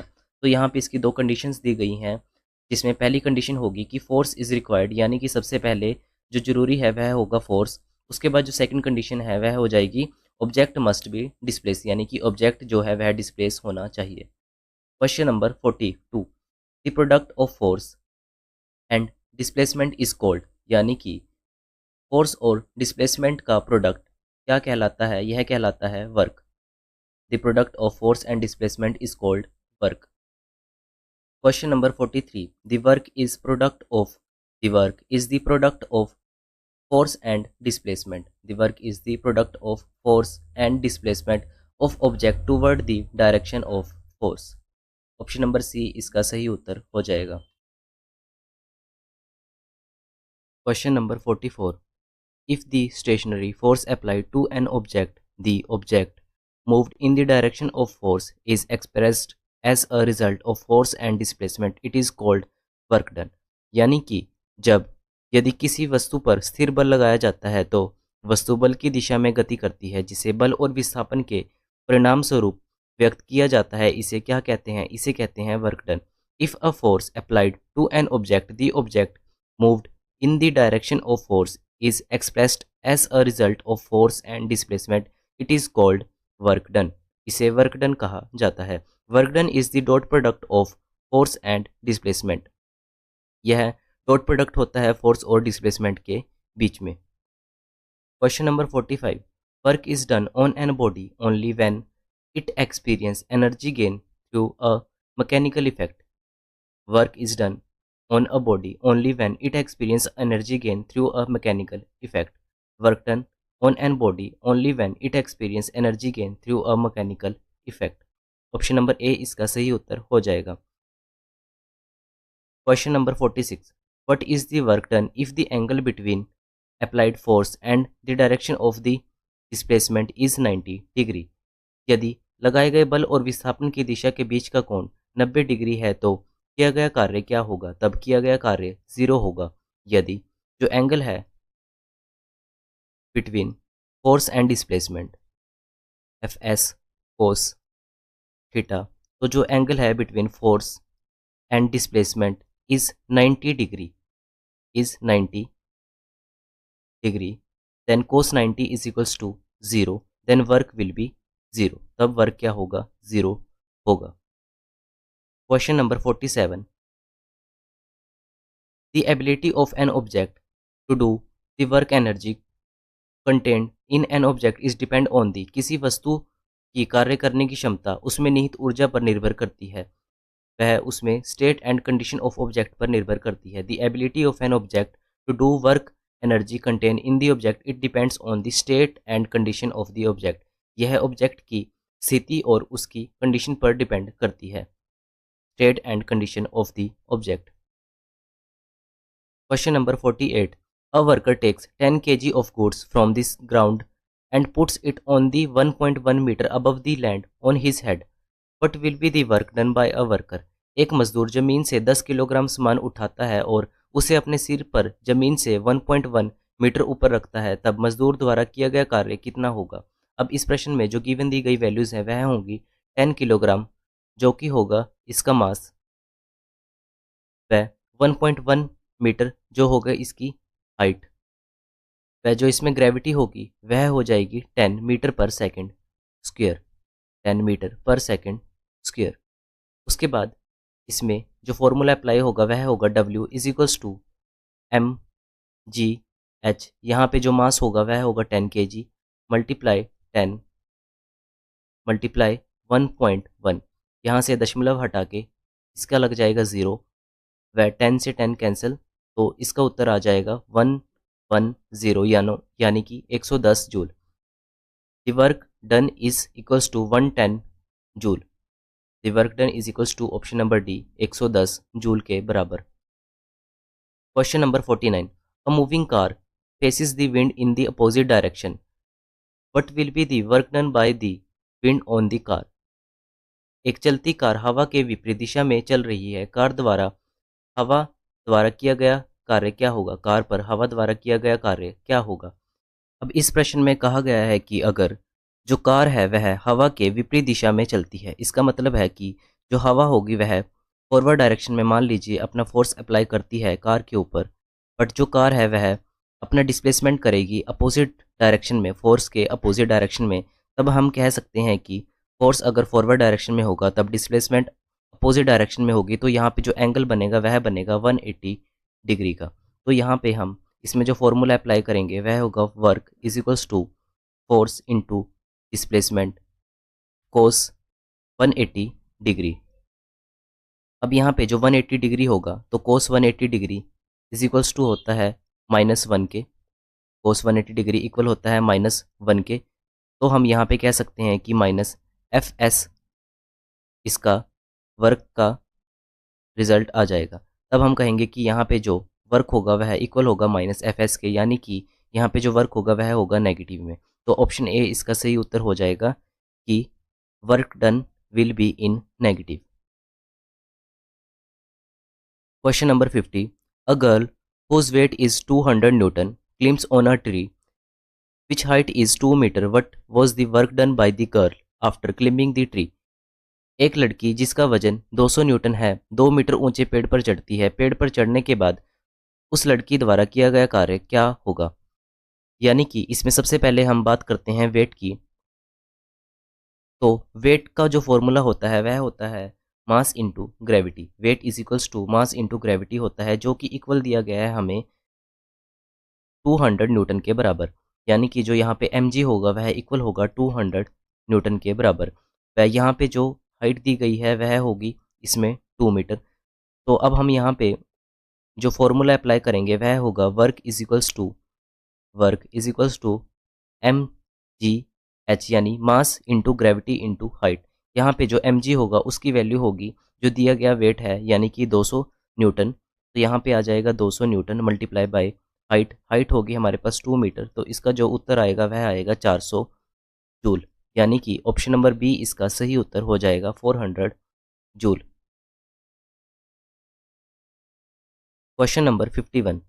If someone travels 15 kilometre distance with a fixed force of 500 newton then calculate the work done. यदि कोई व्यक्ति 500 न्यूटन की स्थिर बल से 15 किलोमीटर की दूरी तय करता है तो किए गए कार्य की गणना कीजिए। अब इस प्रश्न में हम देख सकते हैं कि जो हमें दी गई वैल्यूज होंगी वह होंगी 500 न्यूटन व 15 किलोमीटर। इसमें जो 500 न्यूटन होगा वह होगा इसमें दिया गया फोर्स जो होगा 500 न्यूटन, वह इसमें जो दिया गया डिस्प्लेसमेंट है यानी कि एस वह हो जाएगा 15 किलोमीटर। अब जो वर्क होता है उसका जो यूनिट होगा वह होता है न्यूटन मीटर या फिर जूल। तो यानी कि यहाँ पे जो वैल्यूज़ होनी चाहिए वह या तो न्यूटन मीटर में होनी चाहिए या फिर जूल में होनी चाहिए। इसका मतलब जो वर्क के अकॉर्डिंग न्यूटन या फिर यहाँ पे न्यूटन और यहाँ पे किलोमीटर की जगह यहाँ पे मीटर होना चाहिए। तो हम एस को यहाँ पे सबसे पहले मीटर में कन्वर्ट करेंगे। तो इसका आ जाएगा 15 multiply by 1 kilometre is equals to 1000 metre. तो यह हो जाएगा 15000 यानी 15,000 मीटर के बराबर। अब हम इसमें जो वर्क का फॉर्मूला अप्लाई करेंगे वह होगा फोर्स इनटू डिस्प्लेसमेंट। तो यहाँ पे जो फोर्स होगा वह होगा 500 मल्टीप्लाई बाय 15,000, 500 मल्टीप्लाई 15,000, जो कि मल्टीप्लाई करके आएगा वर्क इज इक्वल्स टू 750,000। तो इसका ऑप्शन नंबर सी सही उत्तर हो जाएगा। वह इसका जो यूनिट होगा वह या तो जूल हो सकता है या फिर न्यूटन मीटर भी हो सकता है। ऑप्शन नंबर सी इसका सही उत्तर हो जाएगा। Question number 52। A horizontal force of 10 newton displace an object of 5 kilogram to a distance of 2 metre in the direction of a force. What will be the work done by the object? 10 newton का एक क्षैतिज बल 5 kilogram की एक वस्तु को बल की दिशा में 2 मीटर की दूरी तक विस्थापित करता है। वस्तु द्वारा किया गया कार्य कितना होगा? देखिए इस प्रश्न में जो हमें 10 न्यूटन दिया गया है, यह हो जाएगा इसका फोर्स ऑफ 10 न्यूटन, व 5 kg हो जाएगा इसका वेट यानी कि मास, व डिस्टेंस हो जाएगा इसका 2 मीटर। अब इस प्रश्न में हमें जो दी गई गिवन वैल्यू है वो हो जाएगी फोर्स, डिस्प्लेसमेंट व मास। अब देखिए, आपको पता होगा कि जो वर्क है वह सिर्फ और सिर्फ फोर्स और डिस्प्लेसमेंट पे डिपेंड करता है। जो वर्क होता है वह सिर्फ और सिर्फ फोर्स व डिस्प्लेसमेंट पे डिपेंड करता है, पर वह वेलोसिटी और मास पे डिपेंड नहीं करता। वर्क वेलोसिटी और मास पे डिपेंड नहीं करता, तो इसमें जो हमें दिया गया मास है 5 kg, उसकी हमें इस प्रश्न में कोई भी ज़रूरत नहीं होगी। तो यहाँ पे जो इसमें हमें रिक्वायरमेंट होगी वह होगी सिर्फ और सिर्फ फोर्स की व डिस्प्लेसमेंट की। तो यहाँ पे जो फॉर्मूला अप्लाई होगा वह होगा work is equals to force into displacement. Work is equals to force into displacement, जो कि होगा 10 multiply by 2 is equals to 20 joule या फिर न्यूटन मीटर के बराबर। यानी कि ऑप्शन नंबर ए इसका सही उत्तर हो जाएगा, 20 joule.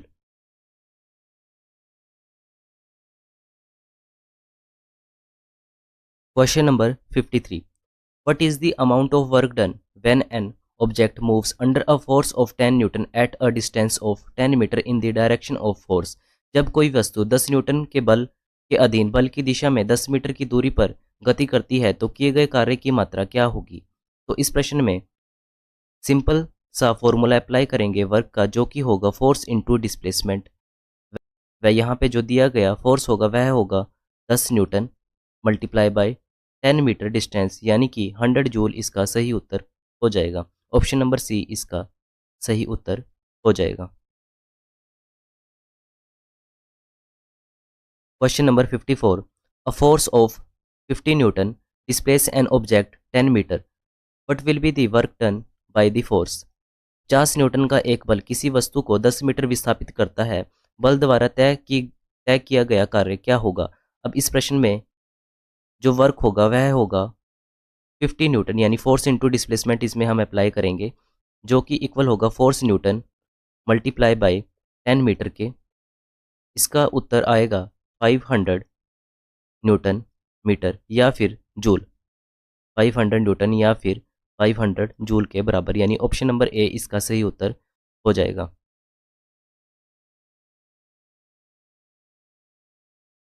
Question number 55, if an object not moving after applying a force then we can say that.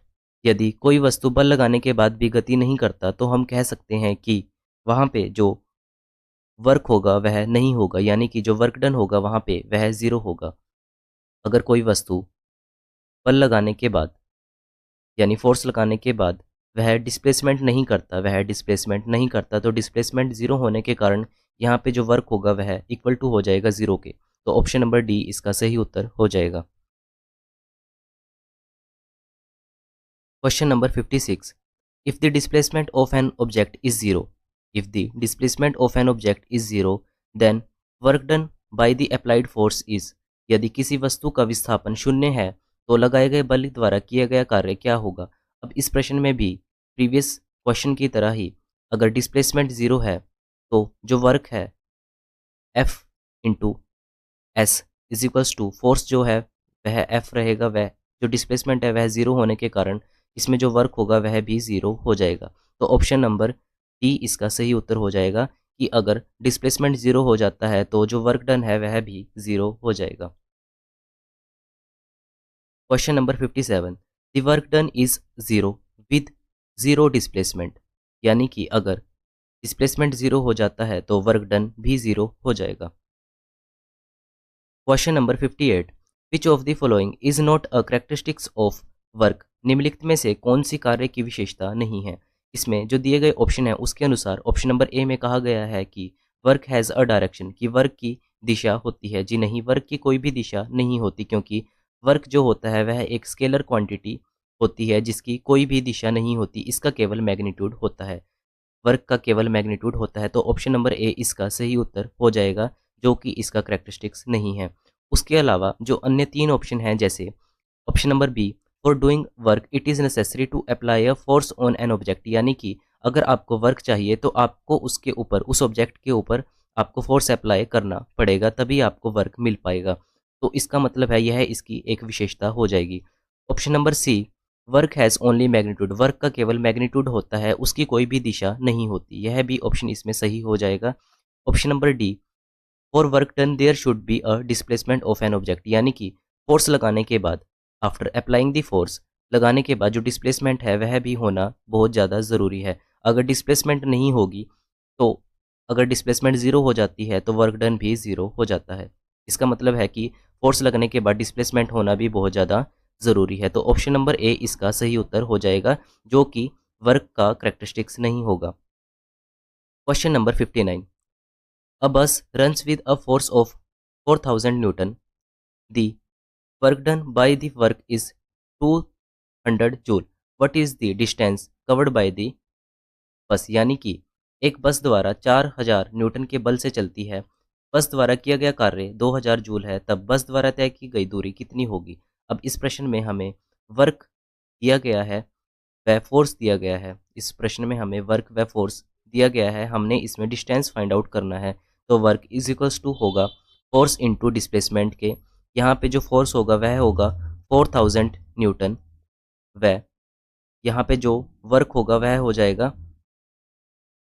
2000 joule.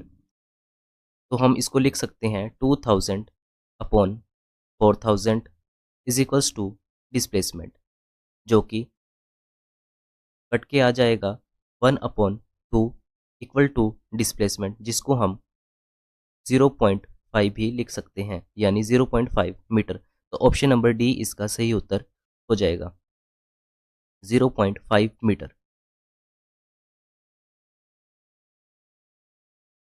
Question number 60, if a man pulls a trolley by applying force of 50 newton and trolley is displace 30 metre, what is the work done. यानी कि यदि एक व्यक्ति 50 newton का बल लगाकर एक trolley को खींचता है और ट्रॉली 30 मीटर विस्थापित होती है, तो किया गया कार्य कितना होगा। अब इस प्रश्न में जो वर्क होगा वह इक्वल होगा फोर्स इनटू डिस्प्लेसमेंट के। यहाँ पे दिया गया फोर्स है 50 न्यूटन, व दिया गया डिस्प्लेसमेंट है 30 मीटर, जो कि इक्वल होगा 1500 न्यूटन मीटर के बराबर, या फिर जूल। यानी कि ऑप्शन नंबर ए व बी, ऑप्शन नंबर ए व सी इसके दोनों सही उत्तर हो जाएंगे। ए व सी दोनों में ही इसकी सेम वैल्यू दी गई है, तो दोनों में से कोई भी इसका सही उत्तर हो जाएगा। Question number 61, a man puts 20 kg object on his head by raising the object 2 metre above from the surface of the earth, then work done will be. यानी कि एक व्यक्ति 20 किलोग्राम की वस्तु को पृथ्वी की सतह से 2 मीटर ऊपर उठाकर अपने सिर पर रखता है, तो किया गया कार्य क्या होगा। तो किया गया जो कार्य होगा वह होगा work is equals to mass into gravity into height. यहाँ पे जो मास होगा वह होगा 20 kg, 20 किलोग्राम, वह 2 मीटर यहाँ पे हो जाएगा, 2 मीटर यहाँ पे हो जाएगी हाइट, वह ग्रेविटी यहाँ पे हो जाएगी 10 मीटर पर second square multiply by 2 is equals to 2400, यानी 400 जूल के बराबर। तो इसका जो सही उत्तर होगा वह होगा option number B, 400 joule. Question number 62, a man puts 13 kg object on his head by rising the object 1.5 metre above from the surface of earth, then the work done will be. अब यहाँ पे last question की तरह ही यह same question है। इस प्रश्न में जो वर्क होगा वह होगा W is equals to mass into gravity multiply by height, यानी work is equals to mgh। तो इसका जो उत्तर आएगा वह आएगा 195 जूल। ऑप्शन नंबर ए इसका सही उत्तर हो जाएगा। Question number 63, a boy holds 4 kg school bag for 30 second, the work done by him will be in joule. एक लड़के द्वारा 4 किलोग्राम का स्कूल बैग 30 सेकंड तक पकड़ता है, उसके द्वारा किया गया कार्य जूल में क्या होगा।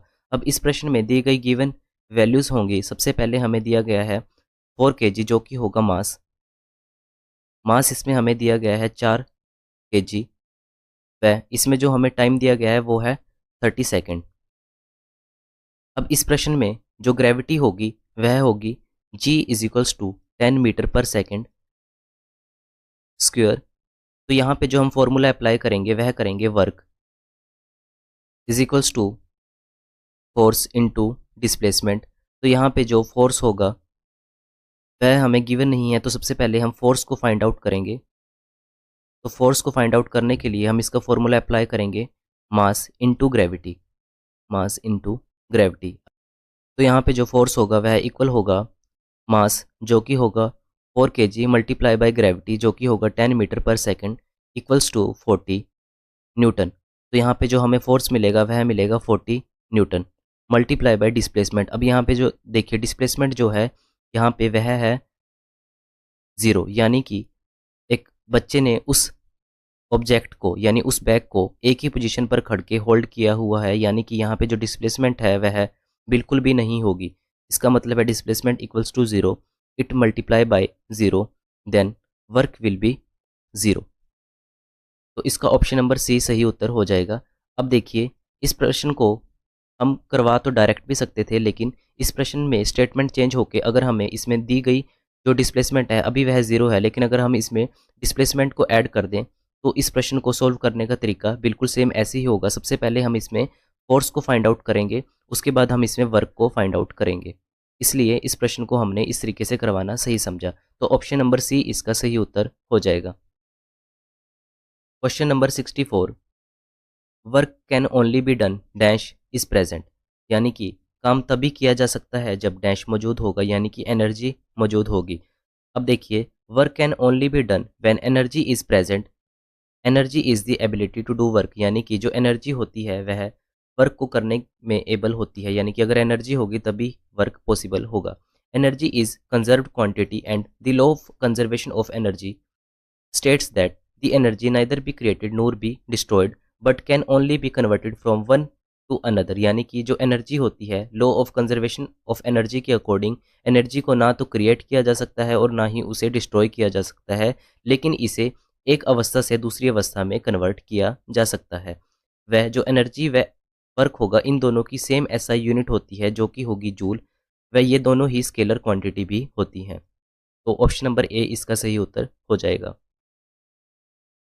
Question number 65, which of the following is not an example of work done, निम्नलिखित में से कौन सा कार्य का उदाहरण नहीं है। अब इसमें से जो कार्य का उदाहरण नहीं है वह हो जाएगा option number A, a man pushing against the wall, यानी कि दीवार को आदमी द्वारा धक्का देना, क्योंकि धक्का देने के बाद जो दीवार है वह डिस्प्लेसमेंट नहीं करेगी, यानी कि वह अपनी जगह पे स्टिक रहेगी। तो इसका मतलब है वह डिस्प्लेसमेंट नहीं करेगी, जिसके कारण डिस्प्लेसमेंट की वैल्यू यहाँ पे 0 हो जाएगी। तो जिसके कारण यहाँ पे वर्क डन जो है वह भी 0 हो जाएगा। तो यहाँ पे जो वर्क डन है वह नहीं होगा।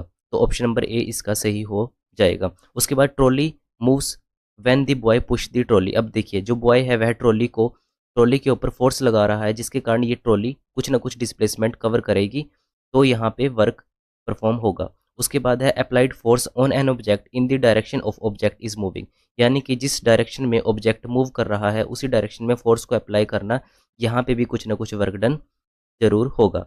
उसके बाद है raise the book to the same some height and walking, यानी कि कुछ ऊंचाई पर बुक को उछालना। इसका मतलब है कि वो कुछ ना कुछ ऊंचाई पर जाएगी, जिसके कारण यहाँ पे कुछ ना कुछ हाइट तक डिस्प्लेसमेंट होगी, यहाँ पे भी कुछ ना कुछ वर्क डन परफॉर्म होगा। तो ऑप्शन नंबर ए में कोई भी वर्क डन नहीं होगा, जो कि इसका सही उत्तर हो जाएगा। Question number 66, when the direction of force applied and the direction of movement of the object is perpendicular to each other, जब लगाए गए बल की दिशा और वस्तु की गति की दिशा एक दूसरे के लंबवत होती है तब कोई भी वर्क डन नहीं होता। जब डायरेक्शन ऑफ फोर्स जब डायरेक्शन ऑफ फोर्स लंबवत यानी परपेंडिकुलर होगा डायरेक्शन ऑफ डिस्प्लेसमेंट के, तब हम कहेंगे कि यहाँ पे जो एंगल बनेगा वो बनेगा 90 डिग्री। इस केस में जो हमारे पास वर्क होगा वह होगा force into displacement cos theta. तब यहाँ पे work is equals to force into displacement multiply cos 90 degree जो कि इक्वल होता है 0 डिग्री के। तो यहाँ पे जो फोर्स इंटू डिस्प्लेसमेंट है वो भी 0 हो जाएगा, यानी कि यहाँ पे जो वर्क होगा वह 0 हो जाएगा। तो हम कहेंगे कि 90 डिग्री होने के कारण यानी लंबवत होने के कारण यहाँ पे कोई भी वर्क डन नहीं होगा, यानी ऑप्शन नंबर बी इसका सही उत्तर हो जाएगा। Question number 67, if the work done is negative then what will be the angle between the force and displacement. यदि किया गया कार्य ऋणात्मक है तो बल और विस्थापन के बीच का कोण क्या होगा। अब यहाँ पे देखिए, हमें यहाँ पे 4 एंगल दिए गए हैं, 0 डिग्री, 45 डिग्री, 90 डिग्री व 180 डिग्री। तो यहाँ पे अगर वर्क डन नेगेटिव है तो इनके बीच में एंगल क्या होगा। अब इस प्रश्न के अकॉर्डिंग अगर हम सबसे पहले एक एक ऑप्शन को यहाँ पे ट्राई करें तो हमारे पास जो फॉर्मूला अप्लाई होगा वह होगा work is equals to force into displacement cos theta. तो यहाँ पे जो हमें ट्रिग्नोमेट्रिक रेशो में से जो हमें वैल्यूज चाहिए वो चाहिए हमें कोस थीटा की। सबसे पहले हम कोस 0 डिग्री को इसमें पुट करके देखेंगे तो W is equals to F dot S cos 0 degree होगा 1। तो इसका मतलब है फोर्स इंटू डिस्प्लेसमेंट ही यहाँ पे आ जाएगा जो कि होगा पॉजिटिव, बट हमें चाहिए नेगेटिव, क्योंकि क्वेश्चन में हमें नेगेटिव पूछा गया है तो हमें इसमें नेगेटिव वर्क डन चाहिए। उसके लिए अब हमारे पास ऑप्शन बी इसका नहीं होगा, तो अब हम ट्राई करेंगे 45 डिग्री को। तो अब जो कोस थीटा है उसमें कोस 45 डिग्री की वैल्यू होगी, कोस 45 डिग्री की वैल्यू होगी 1/√2। तो इसका जो उत्तर आएगा वह आएगा work is equals to 1/√2 FS. तो हमें यहाँ पे भी ये पॉजिटिव में मिला जो कि इसका उत्तर नहीं होगा। उसके बाद बात करते हैं ऑप्शन नंबर सी की जो कि होगा 90 डिग्री। तो इसमें अगर हम work is equals to F S F dot S cos 90 is equals to 0, तो यह हो जाएगा मल्टीप्लाई बाय 0, तो वर्क इज इक्वल्स टू 0 हो जाएगा। तो इसका मतलब है कोस 90 भी इसका उत्तर नहीं होगा। तो अब बात करते हैं 180 डिग्री की। अब देखिए जो कोस 180 डिग्री होता है वह होता है -1। तो यहाँ पे जो इसका वर्क आएगा वह आएगा F dot S cos 180 degree, यानी कि यहाँ पे W is equals to -1 F S आ जाएगा, यानी कि यहाँ पे हमें वर्क नेगेटिव में मिल जाएगा। तो यह इसका सही उत्तर हो जाएगा, यानी कि ऑप्शन नंबर डी इसका सही उत्तर हो जाएगा। कोस 180 डिग्री से हमें वर्क डन यहाँ पे नेगेटिव में मिल जाएगा। Question number 68, a force of 125 newton is acting on an object that object is moved up to 5 metre in the direction of the force, what will be the work done by the force. किसी वस्तु पर 125 Newton का बल कार्य कर रहा है, वह वस्तु बल की दिशा में 5 मीटर तक चलती है, बल द्वारा किया गया कार्य क्या होगा। अब इस प्रश्न में जो बल द्वारा किया गया कार्य होगा work is equals to force into displacement. तो यहाँ पे जो फोर्स होगा वह होगा 125 newton multiply by 5 meter displacement. तो यहाँ पे जो वर्क आएगा वह आएगा 625 न्यूटन मीटर या फिर 625 जूल। तो ऑप्शन नंबर डी इसका सही उत्तर हो जाएगा, option number D 625 joule. Question number 69, if a person pulls a trolley up to a distance of 10 meter with the force of 50 Newton, what will be the work done by him। यदि कोई व्यक्ति 50 Newton बल की trolley को 10 metre की दूरी तक खींचता है तो उसके द्वारा तय किया गया कार्य कितना होगा। अब इस प्रश्न में वर्क इज इक्वल्स टू होगा फोर्स इंटू डिस्प्लेसमेंट के, फोर्स होगा 50 न्यूटन व डिस्प्लेसमेंट होगी 10 मीटर। तो हम कहेंगे कि 500 जूल या फिर 500 न्यूटन मीटर इसका सही उत्तर हो जाएगा। तो ऑप्शन नंबर बी इसका सही उत्तर हो जाएगा 500 joule. Question number 17, if an object is rotated in a circular path, what will be the work done on it in one rotation. यदि किसी वस्तु को वृत्ताकार पथ पर घुमाया जाए तो एक चक्कर में उस पर किया गया कार्य कितना होगा। अब देखिए यहाँ पे जो डिस्प्लेसमेंट होगी अगर वह 0 होती है तो वर्क डन 0 हो जाता है। तो देखते हैं कि क्या सर्कुलर पाथ में डिस्प्लेसमेंट 0 होती है। जी हाँ, सर्कुलर पाथ के अंदर डिस्प्लेसमेंट जो होती है 0 होती है। If N object is rotated in a circular path the work done on it is 0 because the displacement in the circular path is 0। Circular path के अंदर जो डिस्प्लेसमेंट होती है वह 0 होती है, जिसके कारण यहाँ पे जो वर्क होगा वह भी 0 हो जाएगा। तो ऑप्शन नंबर ए इसका सही उत्तर हो जाएगा। The work done will be 0। Question number 71, a person picks up 25 kg of weight from the ground and puts it 2.5 meter above from the ground on his head. If g is equals to 10 meter per second square, then work done by the person is। एक व्यक्ति जमीन से 25 kilogram वजन उठाता है और इसे जमीन से 2.5 मीटर ऊपर अपने सिर पर रखता है, तब यदि g is equals to 10 metre पर सेकेंड स्क्वायर है तो व्यक्ति द्वारा किया गया कार्य कितना होगा। अब इस प्रश्न में जो फॉर्मूला अप्लाई होगा वह होगा W is equals to M G H. यहाँ पे जो मास होगा वह होगा 25, वह ग्रेविटी होगी 10, हाइट होगी 2.5 मीटर। अब यहाँ से दशमलव हटा के हम उसकी जगह 10 लिख सकते हैं। 10 से 10 कट हो जाएगा तो यहाँ पे जो वर्क बचेगा वह होगा 25 मल्टीप्लाई 25 इज इक्वल्स टू 625, यानी कि ऑप्शन नंबर सी इसका सही उत्तर हो जाएगा, 625 joule. Question number 72, an object of 5 kg is raised to a height of 2 metre. In the process how much work was done. G is equals to 9.8 meter पर second square. अब इस प्रश्न के अकॉर्डिंग यहाँ पे जो हमें दी गई गिवन वैल्यूज हैं वह होंगी सबसे पहले 5 kg जो कि होगा मास, 2 मीटर जो हो जाएगा हाइट, वह 9.8 जो हो जाएगा इसकी ग्रेविटी। तो work is equals to M G H. यहाँ पे हम इसमें फॉर्मूला अप्लाई करेंगे तो यहाँ पे मास हो जाएगा 5 मल्टीप्लाई बाय 9.8 इंटू 2 मीटर, जो कि इक्वल होगा 5 मल्टीप्लाई 98 अपॉन 10 मल्टीप्लाई बाय 2, 2 5 ज़ा 10, 5 से 5 कैंसिल, तो इसका आंसर आएगा 98 जूल, यानी कि ऑप्शन नंबर डी इसका सही उत्तर हो जाएगा, 98 joule. Question number 73, an object of 5 kg is raised to a height of 4 meter. What will be the value of work done due to the force of gravity on that object। 5 kilogram की एक वस्तु को 4 metre की ऊंचाई तक उठाया जाता है। उस वस्तु पर गुरुत्वाकर्षण बल के कारण किए गए कार्य का मान क्या होगा। अब इस प्रश्न में पूछा गया है कि गुरुत्वाकर्षण बल के कारण कार्य का मान क्या होगा। अब जब भी पूछा जाए कि ग्रेविटी के कारण, तो हमेशा याद रखना जब भी किसी ऑब्जेक्ट को हम ऊपर उठाते हैं तब इस पे फोर्स अपवर्ड की तरफ व ग्रेविटी डाउनवर्ड की तरफ लगेगी। तो जब भी ग्रेविटी के कारण कार्य पूछा जाए तो उसमें हमेशा जो कार्य होगा वह हमेशा नेगेटिव में होगा। कार्य हमेशा नेगेटिव में होगा अगर ग्रेविटी के कारण पूछा जाए। लेकिन पूछा जाए अगर पूछा जाए ग्रेविटी के द्वारा तो उसका मतलब है ग्रेविटी के द्वारा अपवर्ड, तो इसका मतलब है पॉजिटिव इसमें वर्क डन होगा। इसमें हमेशा पॉजिटिव वर्क डन होगा।